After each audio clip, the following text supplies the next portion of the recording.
الاسم حسين مصطفى هرموش. كم مرة عوقبت وليش؟ عوقبت مرتين في الفرقة الخامسة، ومرة في كلية هندسة الميدان عندما كنت أخضع لدورة قائد كتيبي. قل لي أسباب فرارك. الأسباب هي ما شهدته الساحة من أحداث دامية في الشوارع. ما معنى دامية؟ ده بأن هناك قتلى كثيرة سقطوا في الشارع. مين كان عم يقتل المدنيين؟ هناك كان عصابات مسلحة؟ عصابات مسلحة أكيد كانت تقتل هؤلاء المدنيين. هل أتتك أوامر بإطلاق النار على أي مدني؟ لا، أنا لم تعطى إلي أي أوامر بإطلاق النار على المدنيين أو غير المدنيين حتى. هل شاهدت أي قائد أعطى أوامر لأفراده بإطلاق النار على المدنيين؟ لا، لم أشاهد. ممن كانت تصدر الأوامر مقدم حسين؟ ممن كانت تصدر الأوامر إليكم بقتل المتظاهرين؟ كانت تصدر من الجهات الأمنية والجهات العسكرية. بعد ما فريت من الجيش مين اتصل معك؟ مين تواصل معك؟ كثيرون من اتصلوا وكلهم من المعارضة الخارجية، لكن اكتشفت أنا بعد مرور حوالي 2.5 شهر أنه أو 3 شهور إلا شوي تقريبا أنه معظمهم كان لهم غايات بهذه الاتصال وبهذه التشجيع، وقاموا بإعطاء وعود كثيرة. مثل شو؟ تقديم الدعم من كافة أنواعه، المادة واللوجستي والسلاح وإلى وإلى وإلى، لكن لم يتم تقديم أي شيء. السلاح مشان شو السلاح؟ كانت الخطة هي تأمين السلاح من أجل حماية المدنيين العزل، ولكن لم يتم تأمين لا سلاح ولا مال. يعني صرت تطلق النار على الجيش والأمن؟ لا، أنا قلت بتصريحي أنني حتى إذا قتلني العسكري لن أقتله. نحن بالأسلحة التي لدينا مع الملازم ومع العناصر الذين معي حاليا مع أسلحة خفيفة نقوم بكمائن خفيفة وضعها على الطرقات التي يمشي عليها الجيش. في جسر الشغور كنتم تقولون بأنكم كثر، ما هو العدد؟ في الحقيقة كانت تمثيلية. قلنا بأنه يوجد عساكر ويوجد حمايات ودفاعات، ولكن لم يكن هناك.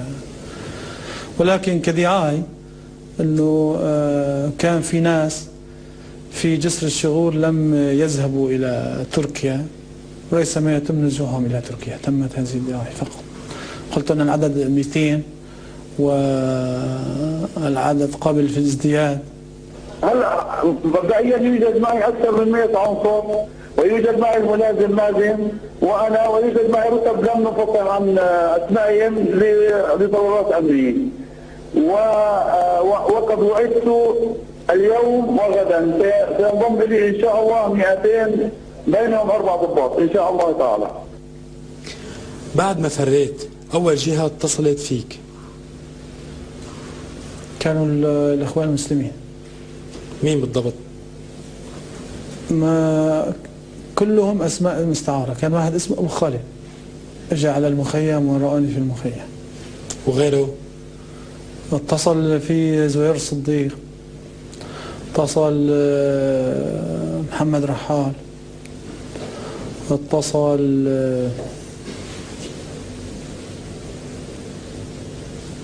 عبد الحليم خدام وولاده 2 اتصلوا. في الحقيقة مؤتمر انطاليا معظم شخصيات مؤتمر انطاليا اتصلوا معي. محمد شبك يعني عددهم كثيرة حدود 300 يعني. أول مين اتصل فيك؟ اتصل فيه قلت لك أول الإخوان المسلمين. السبب؟ مجرد طرحوا أفكار، قال ماذا تريد أن تفعل؟ كان جوابي ماذا لديكم اطرحوه ومن ثم نقرر، ولكن لم يتم طرح أي شيء.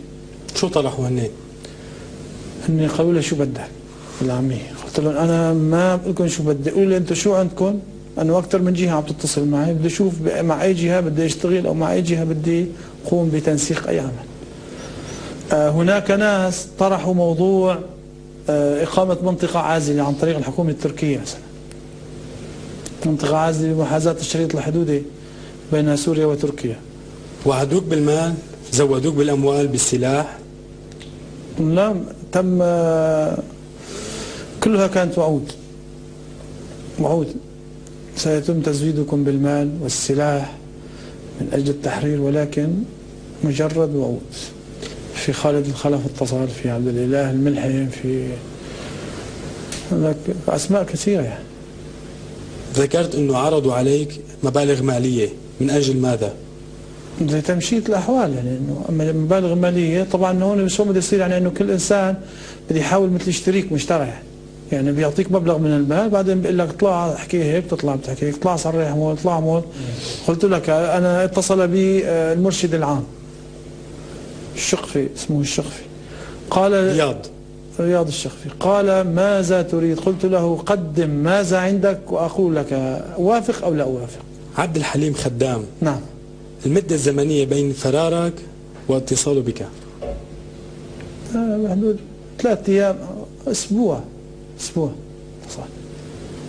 واتصل فيه، قال ماذا تريد أن تعمل شخصيا؟ قلت له أي خطة، اعرض لي خطة، ماذا عندك، يعني شو اللي عندك، شو الإمكانيات اللي عندك، وبناء عليه نقرر نشتغل معك أو نشتغل من غيرك. ولكن لم يتم تقديم أي شيء. قلت لك مجرد كلام، بقينا بحدود 2.5 شهر مجرد كلام واتصالات. بكره جاي المندوب، بعد اسبوع جاي المندوب تبعنا، وبدنا نأمن وبدنا نشيل وبدنا نحط، ولكن مجرد كلام. وعد بتأمين دعم، ولكن دعم ماذا؟ سلاح؟ دعم مال؟ المادة. في حال تأمين الدعم المادي يتم تأمين السلاح وتأمين باقي المستلزمات يعني. في هذا الموضوع أهم شيء المال، في حال وجود المال تستطيع أن تأمن باقي المتطلبات. محمد رحال متى اتصل بك وبماذا وعدك؟ محمد رحال بدك تعتبر مثله مثل باقي السياسيين اللي بيطلعوا الفضائيات يعني، مجرد اتصال وتطمين على الحال، وبيعتبروا انه انت قمت في عمل معين، بيمدحوه بدرجة معينة. ما في شيء، ما صار بيني وبينه شيء يعني مجرد اتصال هاتفي وتطمين على الحال يعني. مسؤولين سوريين سابقين غير عبد الحليم خدام من اتصل بك؟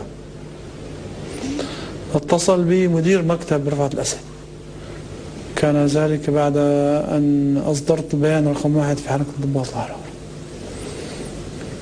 والرسالة اللي أوصل لك إياها شو هي؟ الرسالة اللي أوصل لي إياها ما المبلغ المالي الذي تتطلبه الحركة لنقوم بتقديمه. لماذا تعاملت مع رؤساء العصابات؟ من تقصد برؤساء العصابات؟ أبو محمد رئيس مجموعة باب دريب، وأبو سيف. تم التنسيق معهم لبعض الأمور، وهي التالي: معرفة عددهم في حال تم تأمين المطلوب من قبل الذين وعدوا من الخارج لكي نزودهم بذلك. لكننا نقول لكم ونؤكد لا يوجد عصابات مسلحة لا في جسر الشهور ولا في جبل الزاوية ولا في إدلب ولا في حمص ولا في درعا. فهذه رواية لم يصدقها حتى الآن أحد ولن يصدقها أحد. يعني ستزود المجموعات الإرهابية التي أنت تدعي بأنك ستحمي المواطنين منها بحمل السلاح. أنا أحكيك بصراحة، إن كنت سأأتي بالسلاح إلى وطني كنت سأشرف شخصيا على هذا السلاح. اتصلت مع أبو محمد وأبو سيف وأنت تعلم بأنهم رؤساء مجموعات إرهابية مسلحة. نقول بأنهم رؤساء مجموعات موجودة مسلحة، مجموعات مسلحة موجودة في المنطقة المذكورة التي قلت عنها. ما هي؟ باب دريب أو باب عمر، باب سباع، من أجل معرفة العدد لديهم ومعرفة النقص في حال تم تأمين المطلوب من السلاح لكي يتم تزويدهم به. يعني ستنقل السلاح إلى الداخل السوري؟ هذه كانت الخطة. هل اتصل بك برهان غليون؟ برهان غليون اتصل فيه، نعم. كم مرة؟ مرتين على ما أذكر. ماذا دار بينكما؟ مجرد اتصال، معرفة أحوال شخصية أو تطمين عن أمور معينة. ما هي الأسماء التي اتصلت بك من المعارضة في الخارج؟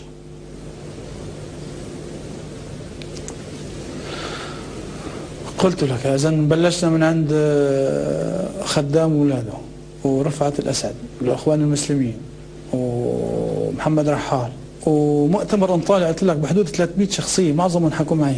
اتصل معي الشيخ عدنان العرعول مثلا. شو قال لك؟ مجرد معرفة ماذا سيتم العمل وماذا سيتم من الخطة المدروجة على الساحة. ماذا كان يريد؟ يسألني عن الجيش بشكل عام. يعني أول اتصال إنه شلون انشقيت، كيف رحت، كيف جيت، كيف شلون، شو بدنا نشتغل في المستقبل. كانت الاتصالات بيني وبينه، كان كل أسبوع نتكلم.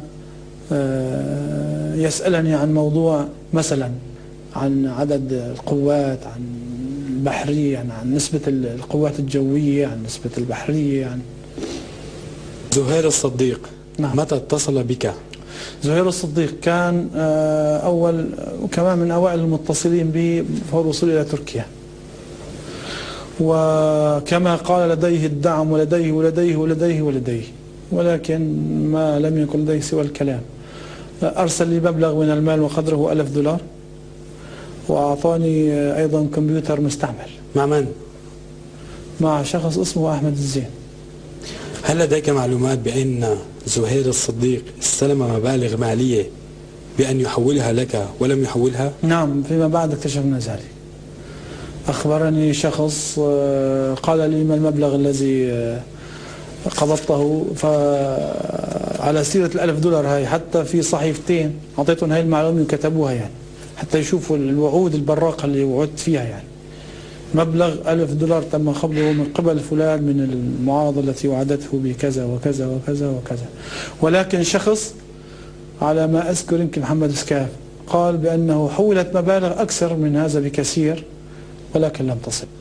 لا أدري المبلغ، ولكن قال المبلغ أكثر عبر نفسه. إذا كان مثل باب شحادة، يعني هلا شلون واحد امرأة تأخذ ولد مقطوع ايده بالصين بتشحد عليه، هيك صار فينا نحن. يعني وبالنتيجة خلك بصراحة، يعني بالنتيجة هالمسيرة لم تثمر إلا عن الشنطة